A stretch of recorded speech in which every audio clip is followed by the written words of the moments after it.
ഇപ്പോൾ net asset മെത്തേഡിൽ problem ചെയ്യാൻ പോവാണ്. ഇവിടെ ഇക്വിറ്റി ഷെയറിൻ്റെ വാല്യൂ, പ്രിഫറൻസ് ഷെയറിൻ്റെ വാല്യൂ, അതേപോലെ തന്നെ ഡിബഞ്ചറിൻ്റെ വാല്യൂ, ട്രേഡ് പേയബിൾസ്, റിസർവ്സ് ഇതൊക്കെ തന്നിട്ടുണ്ട്. പക്ഷെ നമ്മൾ നെറ്റ് അസറ്റ് മെത്തേഡ് ചെയ്യുമ്പോൾ നമ്മൾ എന്തുമാത്രമാണ് ഉപയോഗിക്കുകയുള്ളൂ? അസറ്റിൽ നിന്ന് ലയബിലിറ്റി കുറയ്ക്കുക. അപ്പോൾ ഇവിടെ അസറ്റ് എന്തൊക്കെയാണുള്ളത് നോക്കാം. നമുക്ക് ടാഞ്ചിബിൾ അസറ്റും intangible asset, inventory, trade receivable, cash and cash equivalence, ഇത്രയും അസറ്റാണ് നമുക്ക് തന്നിരിക്കുന്നത്. ഇനി ലയബിലിറ്റി എന്ന് പറഞ്ഞാൽ എന്താണ്? ഡിബഞ്ചറും ട്രേഡ് പേയബിൾസും ആണ് നമ്മുടെ ലയബിലിറ്റീസ് ആയിട്ട് എടുത്തേക്കണേ. നമ്മളോട് പറഞ്ഞിട്ടുണ്ട് എഗ്രീഡ് വാല്യൂ. അപ്പോൾ എഗ്രീഡ് വാല്യൂ പറഞ്ഞിട്ടുണ്ടെങ്കിൽ ആ വില എടുക്കണം, അതല്ല എങ്കിൽ നമുക്ക് ബുക്ക് വാല്യൂ എടുക്കാം. അപ്പോൾ എഗ്രീഡ് വാല്യൂ എന്തൊക്കെയാണെന്ന് നമുക്കിവിടെ നോക്കാം.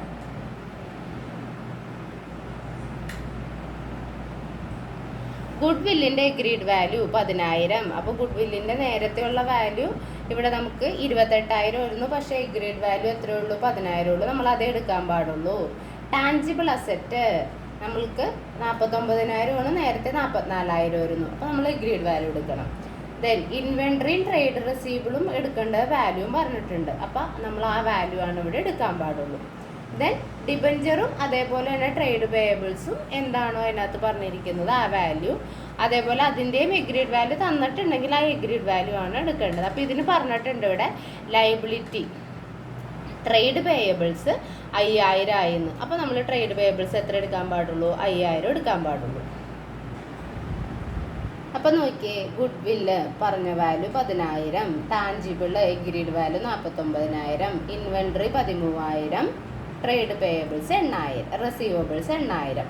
അത് ടോട്ടൽ ചെയ്യുമ്പോൾ നമുക്ക് അസറ്റിൻ്റെ വാല്യൂ 80,000 കിട്ടും. അതിൽ നിന്ന് ട്രേഡ് പേയബിൾ 5,000 എടുക്കാൻ പാടുള്ളൂ എന്ന് പറഞ്ഞിട്ടുണ്ടായിരുന്നു. ആ 5,000 ഡിബഞ്ചർ 5,000 കുറച്ച് കഴിഞ്ഞാൽ 70,000 കിട്ടും. അപ്പോൾ 80ൽ നിന്ന് ഈ 5,000 കുറച്ചാൽ ബാക്കി 70,000. ഈ 70,000 ആണ് നമ്മുടെ എന്ത്? Purchase consideration.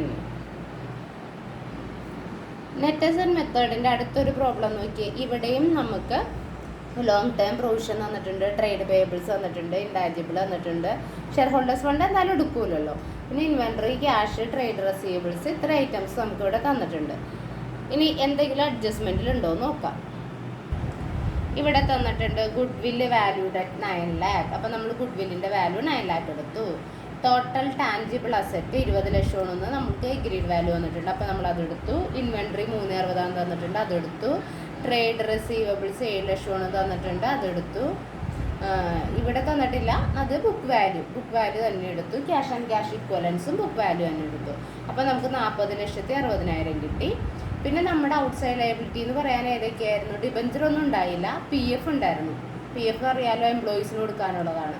അപ്പോൾ നമ്മുടെ ലോങ് ടേം ലയബിലിറ്റി എന്ന് പറഞ്ഞിട്ടുണ്ടെങ്കിൽ ഏതാണ്? ട്രേഡ് പേയബിൾസും ഉണ്ടായിരുന്നു ലയബിലിറ്റി ആയിട്ട്, ഔട്ട്സൈഡ് ലയബിലിറ്റി ആയിട്ട്.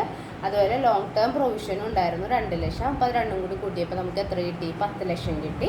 40,60,000 നിന്ന് 10 ലക്ഷം കുറച്ച് കഴിഞ്ഞപ്പോൾ നമുക്ക് 30,60,000 പർച്ചേസ് കൺസിഡറേഷൻ കിട്ടി.